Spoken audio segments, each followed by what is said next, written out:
그런데 지금 지금 담당하고 있는 영장 전담 판사의 성향도 좀 고려를 해야 됩니다. 두 명이 지금 우병우 수석하고 이영선 행정관 관련돼서 그러니까 구속영장을 기각했었거든요. 이분이 다 그랬어요? 예. 그랬기 때문에 완벽하게 구체적인 증거라든지 뭐 이런 구속영장 청구에 대한 요건이 제대로 부합되지 않으면 약간 좀 기각하는 성향인 것 같습니다. 그래서 이분 왜 그러세요, 근데? 그래서 이런 성향을 고려해 봤을 때 영장 판사 이름이 어떻게 되죠? 권순호 권순호 부장판사. 권순호 부장판사. 몇 개예요? 기수는 제가 확인이 안 됐는데 어쨌든 그 영장 재판부에 일반 판사가 있고 부장이 2명 있지 않습니까? 그래서 그 두 명 중에 한 명입니다. 권순호 부장판사 70년생인데 몇 개입니까? 팩트 체크. 네, 지금 거기 안 나와요. 거기 안 나옵니다. 예, 아직 70년생인 건 나왔거든요. 70년생이면은 예. 70년생이면 정상으로 하게 되면 한 28개, 9개? 그 정도 될 것 그 정도쯤 될 것 같은데. 보통. 예. 그렇죠. 84, 85가 한 23기 예. 이쯤 되니까. 그러면 64, 65가 23기. 70이면 한 28, 7기서 31기 그 원절일 것 같습니다. 예. 아무도 얘기를 안 해주네요. 기수가 중요하진 않죠. 기수 중요해요. 네. 기수 예, 기수 중요하면 동기들한테 성향을 물어보면 금방 나오니까요. 이영선, 우병우 영장을 기각한. 그러니까 지탄을 엄청 받았음에도 불구하고 그런 부분에 흔들리지 않고 그냥 자기 소신이죠. 왜냐하면 그렇게 이게 한 거니까요. 왜냐하면 원칙적으로 따지면 원래 우리가 헌법 정신에 기초하게 되면 불구속 재판이 원칙이에요. 그렇죠. 자꾸 우리가 이제 이게 국정농단의 주범들이고 주 혐의자이기 때문에 국민 감정상 구속되기를 원하지만 사실은 엄밀히 따지면 인신 구속이라고 하는 것은 피해야 되는 거죠. 저는 개인적인 생각으로는 구속해서 해야 된다고 봅니다. 뭐 변호인 떠나서. 왜냐하면 거짓말을 너무 많이 하고 있고 버티다가 이제 들어오지 않았습니까? 그래서 권순호 판사는 26기입니다. 권순호 판사의 성향보다 더 중요한 건 예. 우리가 기각하면은 이제 그 판사가 뭐 우병우 사단이냐 아니냐 뭐 여러 가지 개인적인 성향 분석 또는 뭐 인신 공격도 있는데 그게 아니고 검찰의 소명이 또렷하냐 이거예요.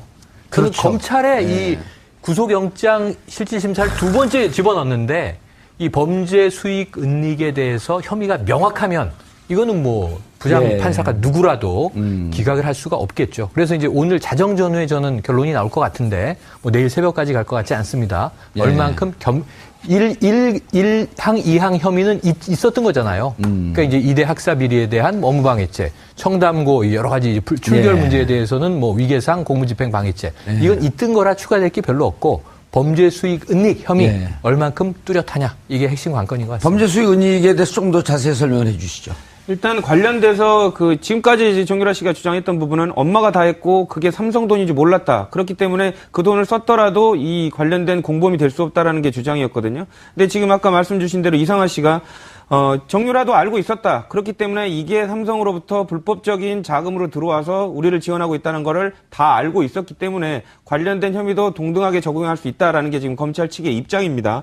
하지만 이제 재판부가 판단할 때 이런 부분을 정말 범죄 실행의 단계에서 적극적으로 주도한 공범이나 정범의 위치에 있었느냐 아니면 단순하게 인지는 하고 있었지만 범죄 자체에 관련된 전체적인 상황은 몰랐느냐 이 부분에 관련돼서 판단을 하고 아마 이에 따라서 영장이 아마 결정될 것 같습니다. 최영일 평론가님. 어떻게 보세요? 자꾸 이 말세탁 얘기가 나오는데 저는 이게 좀 불편해서요. 제가 말띠라서 말을 애정하는데 말은 세탁할 수 없는 거예요. 말은 목욕을 시켜야 되는 거예요. 그래서 말을 통한 돈 세탁 이렇게 얘기를 하는데 우리나라가 승마 인구가 많지는 않잖아요. 쉽게 말씀드리면 제가 젊은 F1 레이싱카 선수인데 우리 엄마가 갑자기 페라리를 딱 주면서 20억짜리인데 이걸로 연습하렴 그러는 거예요. 우리 엄마가 20억이 있었던가? 근데 이게 조금 있다 이 차가 좀 문제가 있는데 람보르기니로 바꿔주면서 이건 더 좋은 거야. 30억짜리야. 이걸 쓰렴. 그런데 제가 자동차 운전하는 선수면 말이죠. 이 차가 브랜드가 어떤 거고 얼마짜리고 어떤 선수가 타고 세계 이게 몇 대 있고 빠삭하게 아는 게 정상이에요. 정이라도 좀 그랬을 거라고 봐요. 블라디밀은 어떤 말이다. 족보를 꿰고 있었을 거예요. 비타나 부인은 어떤 말이다. 꿰고 있었을 거예요. 얼마다 이 시세도 알고 있었을 거예요. 그럼 이 돈을 삼성이 얼마 지불했고 엄마가 얼마를 냈는데 엄마가 삼성한테 야단치는 것도 봤을 겁니다. 박원호 전무랑 셋이 친했거든요. 왜 이게 삼성 소유로 돼 있어요? 말이 우리 소유로 돼 있어야지. 이런 얘기를 따졌다는 정황이 나왔었단 말이에요. 그렇죠. 특검 때. 언제 말 빌려달라 네. 그랬냐, 사달라 그랬지. 그 돈은 삼성이 냈는데 소유권은 우리로 해달라? 이게 뇌물인 거잖아요. 그렇죠. 그리고 여러 번 이 말세탁이라고 부르는 이유가 말을 바꿔치면서 이 돈이 움직이는 과정이 있지 않습니까? 근데 정유라가 그 말을 탄 사람이에요. 그러니까 레이싱카인데 이 차를 주로 쓰는 사람이에요. 그럼 누구보다 이 차를 잘 아는 사람이에요, 선수가. 그런데 나는 아무것도 몰랐어요. 그냥 바꿔주니까 바꿔 탄 것뿐이에요. 말이 앞뒤가 안 되죠. 말이 앞뒤가 이 정유라가 가장 꼼꼼하게 이 말 바꾸지 마세요. 이게 더 좋아요. 아니요, 바꿔주세요. 저게 더 좋아요. 이랬을 거란 말이에요. 비타나 V가 갖고 시합 못하고 연습 못하니까 말 바꿔달라고 요청했다라고 하는 얘기가 나왔잖아요. 네. 그리고 또 하나는 성인인데 이 코어 스포츠에서 월급을 받습니다. 한 달에 630만 원씩 1년 이상 받았으니까 연봉 7천 이상을 챙긴 거예요. 그럼 나는 지원받는 선수인데 월급을 받는다? 허위 근로계약서를 작성했어요, 실제로. 예. 이거 몰랐을까요? 자기가 월급을 한 달에 600 이상 받는데 이건 용돈으로 줍니까? 코어 스포츠가? 삼성이? 이 정상적인 사고는 아니잖아요. 그럼 돈에 대해서 아무것도 모른다라고 얘기할 수는 없고 이미 덴마크에서 돈 감각이 뛰어난 걸 스스로 얘기를 했어요. 아, 이 집산 돈은 말이죠. 우리 아버지가 어차피 나에게 상속할 강원도의 땅을 담보로 해서 대출받은 돈으로 한 거기 때문에 아무런 문제가 없습니다. 이렇게 얘기를 했단 말이에요. 이것도 매우 이상한 얘기였긴 하지만 그만큼 자기는 내 돈에 관해서 내가 책임진다라는 또 소신을 피력한 바도 있습니다. 저는 오늘 굉장히 이런 여러 가지 질문을 받는다면 피해가기 어려운데 1차 구속 기각될 때와 다르게 오늘 2시간 반 심의 마치고 나올 때 정유라는 포커페이스가 아니거든요.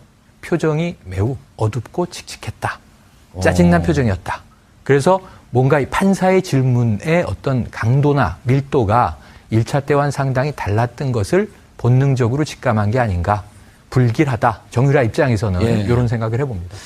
근데 변호사님, 그 불길하다 그랬다가 영장 기각된 경우가 많았잖아요. 좀 신나겠죠. 아, 그렇죠. 예. 그러니까 그 부분은 우리의 추정이 하나도 안 맞아요. 그렇죠.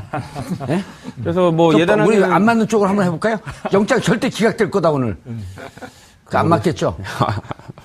어쨌든 재판부가 판단하기에 나름인데 예. 아까 뭐 국민의 정서 재판부가 그렇죠. 판단이 국민의 정서만 갖고 판단할 건 아니지만 거기에 정서에 상응하는 여러 가지 정황들이 나왔거든요. 그렇기 때문에 지금 사안은 이런 부분들이 뭐 여론을 따지는 게 아니라 구속해서 수사해야 될 필요가 반드시 있다고 보여지고요.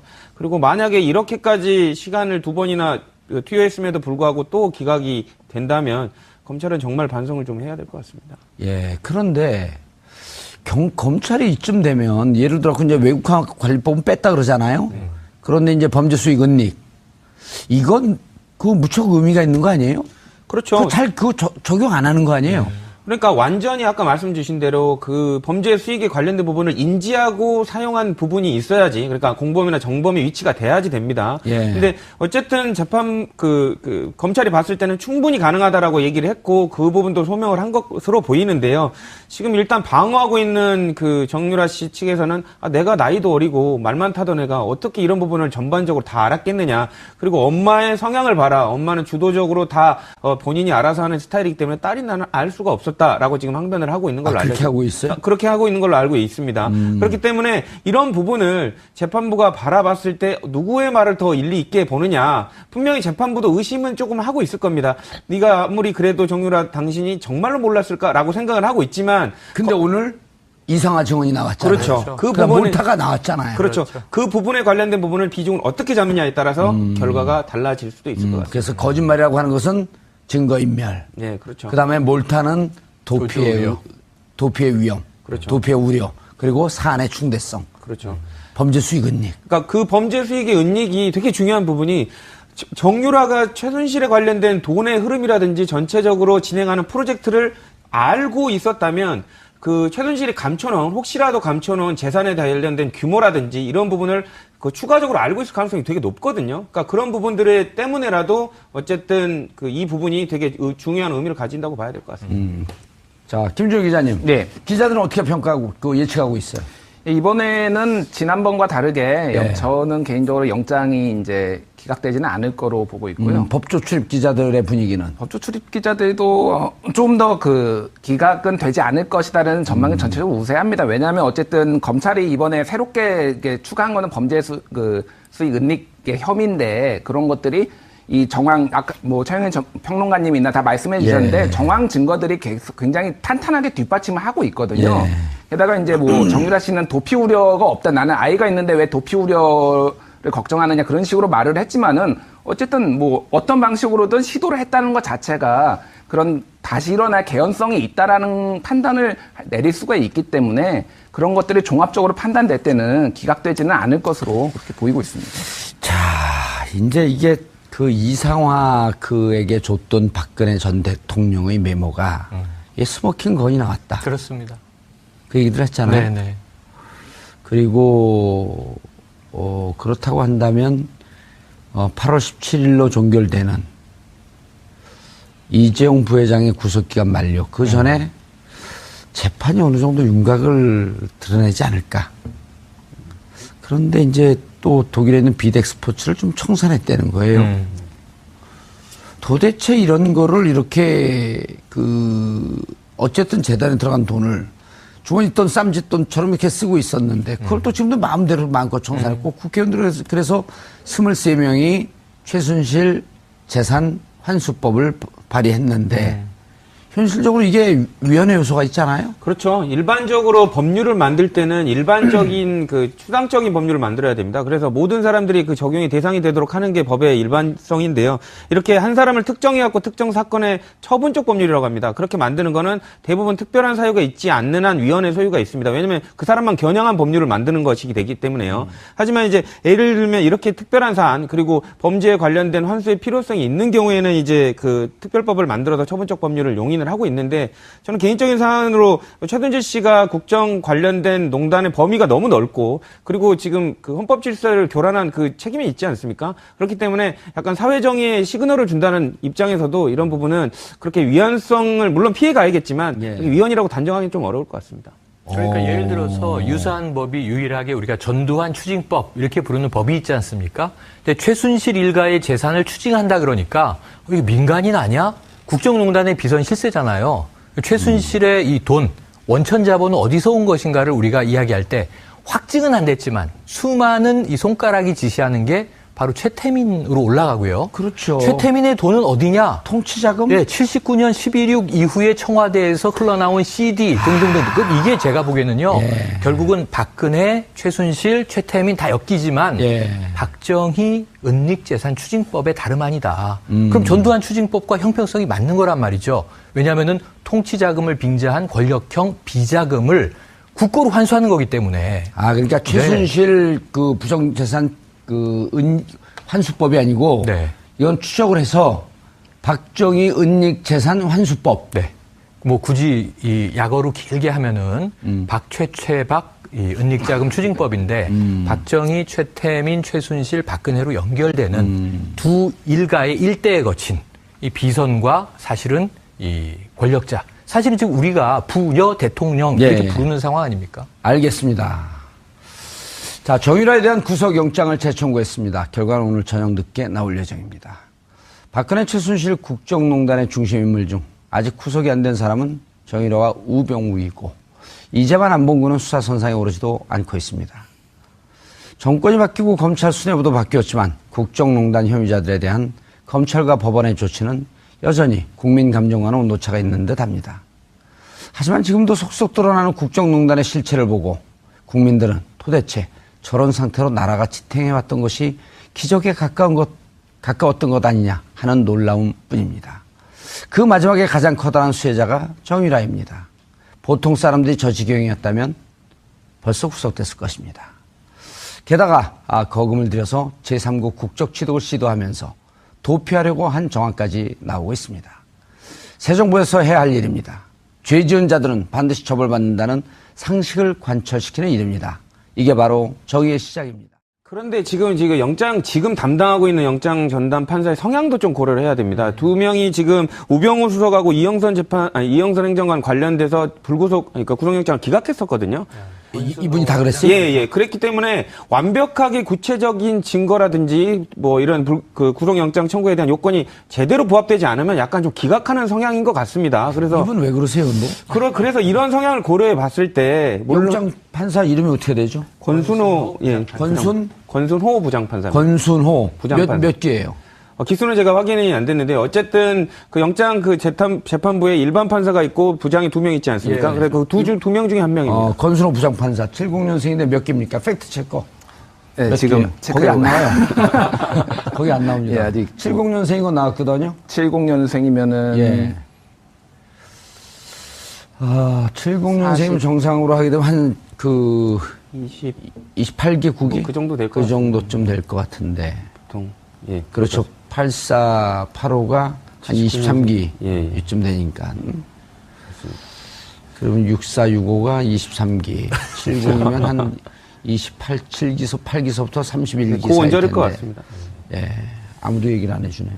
기수가 중요하진 않죠. 기수 중요해요. 네. 기수 예, 기수 중요하면 동기들한테 성향을 물어보면 금방 나오니까요. 이영선, 우병우 영장을 기각한. 그러니까 지탄을 엄청 받았음에도 불구하고 그런 부분에 흔들리지 않고 그냥 자기 소신이죠. 왜냐하면 그렇게 이게 한 굳이 거니까요. 왜냐하면 원칙적으로 따지면 원래 우리가 헌법 정신에 기초하게 되면 불구속 재판이 원칙이에요. 그렇죠. 자꾸 우리가 이제 이게 국정농단의 주범들이고 주 혐의자이기 때문에 국민 감정상 구속되기를 원하지만 사실은 엄밀히 따지면 그 인신 구속이라고 하는 것은 피해야 되는 거죠. 저는 개인적인 생각으로는 구속해서 해야 된다고 봅니다. 뭐 변호인 떠나서 왜냐하면 거짓말을 너무 많이 하고 있고 버티다가 이제 들어오지 않았습니까? 그래서 권순원 이게 판사는 26기입니다. 권순호 판사의 성향보다 더 중요한 건 예. 우리가 기각하면은 이제 그 판사가 뭐 우병우 사단이냐 아니냐 뭐 여러 가지 개인적인 예. 성향 분석 또는 뭐 인식 그건 공격도 아니죠. 있는데 그게 아니고 예.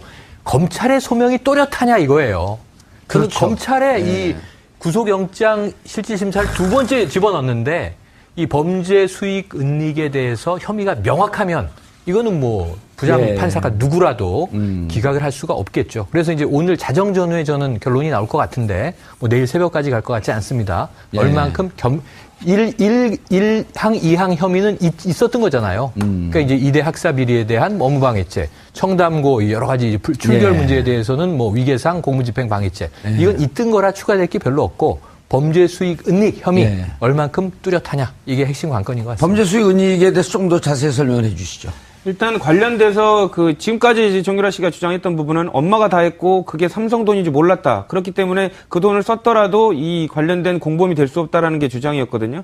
근데 지금 아까 말씀 주신 대로 이상하 씨가 정유라도 알고 있었다. 그렇기 때문에 이게 삼성으로부터 불법적인 자금으로 들어와서 우리를 지원하고 있다는 거를 다 알고 있었기 때문에 관련된 혐의도 동등하게 적용할 수 있다라는 게 지금 검찰 측의 입장입니다. 예. 하지만 이제 재판부가 판단할 때 이런 부분을 정말 범죄 실행의 단계에서 적극적으로 주도한 공범이나 정범의 위치에 있었느냐 아니면 단순하게 인지는 하고 있었지만 범죄 자체에 관련된 전체적인 상황은 몰랐느냐 이 부분에 관련돼서 판단을 하고 아마 이에 따라서 영장이 아마